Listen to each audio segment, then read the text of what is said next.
台南市青年创意论坛举办迈入第3届，今年总共有17队9间学校66位学生报名。教育局规划2次培训工作坊，以及3次线顶专家咨询，邀请成功大学以及台南大学教授授课。参与学生把握机会，为学校的校定必修、探究甲实作、专题实作、自主学习等课程的成果出发，并连结相关的部门，提升课程的程度，增加学生的视野。今年我们再度这个邀请我们台南市那么高中的还有高职的学生啊，那么提案，那么来这个针对市政啊，那么提出他们的一些想法，所以已经进到第3届哈，我们青年的这个倡议啊这样一个论坛。我想这样的目的呢，其实市长非常关心青少年朋友，其实在他们生活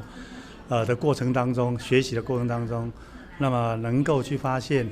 在他周遭有哪一些是跟市政有关的议题，然后透过他们所学，那透过小组的讨论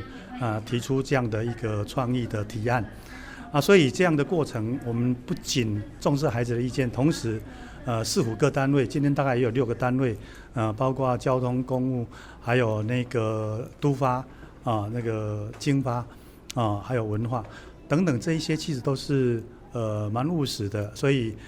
市府非常重视，所以都会做一些对话。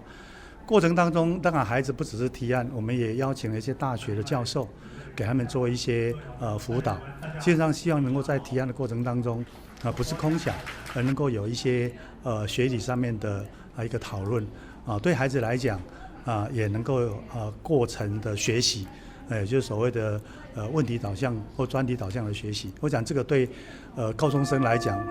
是非常非常具有意义的一个挑战跟价值。参赛主题分为宜居台南、万象台南、永续台南这3大领域，让学生透过专题研究探讨，呼应108课纲提倡的自主互动共好理念。从108年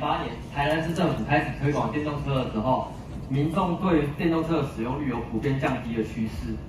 然后我们在2年级的时候也有参访过位于归仁的沙仑绿能智慧园区，所以我们想要结合电动车以及太阳能。我们当初为什么会想到这个问题，其实是因为我们就是平常在搭公车的时候嘛，就会遇到像是我之前就是在公车站等30分钟了，然后就是发现其实骑脚踏车会更快，所以我们才想到这个问题。公车的班次没有那么多，所以我常常可能需要改骑脚踏车回家，那我就会去看，就是到底哪里有脚踏车可以骑。立选的高职学生在决选会中发表，并经由委员咨询，第1名会当得到礼券2万块，第2名礼券1万块，第3名礼券5000块，另外4队加座分别会当得到2000块的礼券。